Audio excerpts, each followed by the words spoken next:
asalaamaaleykum mbokki Sénégal di dellu si rek bëgg leen leeral luy koom-koom parce que Sénégal dañuy wax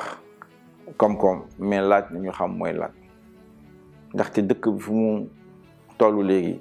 problème mu koom-koom ak problème mu kuréel institution la institution yi wax naa ci ba pare naa si dellu si waat mais affaire u koom-koom foog ñu xam mooy lan koom-koom suñ koy wax mooy naka la société bi di organiser pour mën a produire daanaka liggéey loo xam ne moom lay soxla ji ci dund moom lay soxla tamit ji ci faju moom lay soxla ji ci dem ak dikk di jàngale xale yi toppatoo njur gi toppatoo également lu ñuy wax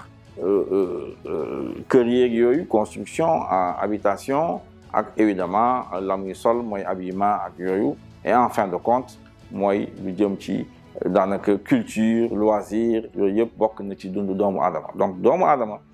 jàpp nañ ne juróom-ñeenti bien juróom-ñeenti daanaka production juróom-ñeenti bien noonu nañ ko mën a waxee ci wolof yaakaar naa loolu nañuy wax les biens premiers les 9 biens premiers loolu moo ŋànk société bi ci loolu lay koom-koom di liggéey évidemment société bi comme day yokku population bi day yokku bëgg-bëgg yi tamit mën na yokku façon yi tamit mën na yokku parce que soo demee dem dikk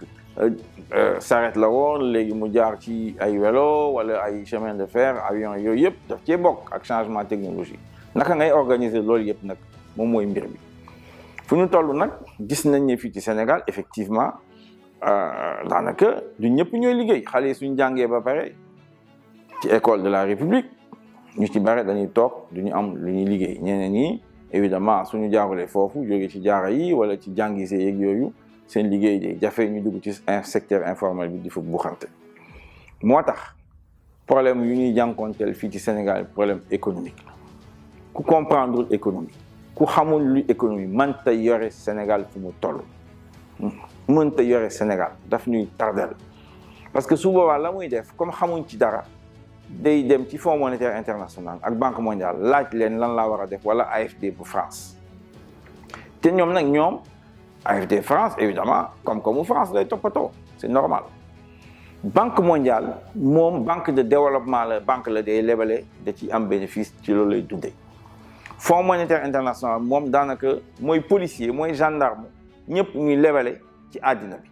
am na dëkk yoo xam ne dañuy lebal yeneen yi donc pour organiser loolu nañu créer Fonds monétaire international donc Fonds monétaire international mooy daanaka gendarme ou policier ñu ñuy woowee de la finance internationale donc liggéeyam lu tax ñu créer ko du pour dimbale Sénégal mu développé wu wala Gambie wala Guinée Conakry wala Guinée Bissau loolu dafa war a leer suñu bopp suñu koom-koom ñun ñoo ko mën a yëkkati Russie nee nañ sa néeg su tilimee kenn du ñëw fabeereel la yow mii yaa koy fabeereel sa bopp te fan nañu toll koom-koom Sénégal da nga ko mën a xam da nga ko war a xam da nga ci war a mën a liggéey ku mel ni man plus de 30 ans 35 ans yaa ngi ci liggéey di ci bind ay téere di ci def ay conférence di ci def ay enquête xam luy secteur informel leeral àddina bi sax luy secteur informel ci sama téere bu ñuy wax le Sénégal un lien économique kon nag xam naa koom-koomu Sénégal xam naa yenn yoon nañu war a jël pour yëkkati ko su boobaa xale yi mën a am liggéey nee naa leen soo leen ma dénkee Sénégal incha allah 2045 Sénégal fii rek ñaar fukki at soo limee fukki koom-koom yu gën a rëy ci àddina bi ñu ngi ci boole Sénégal ci biir Afrique de l'Ouest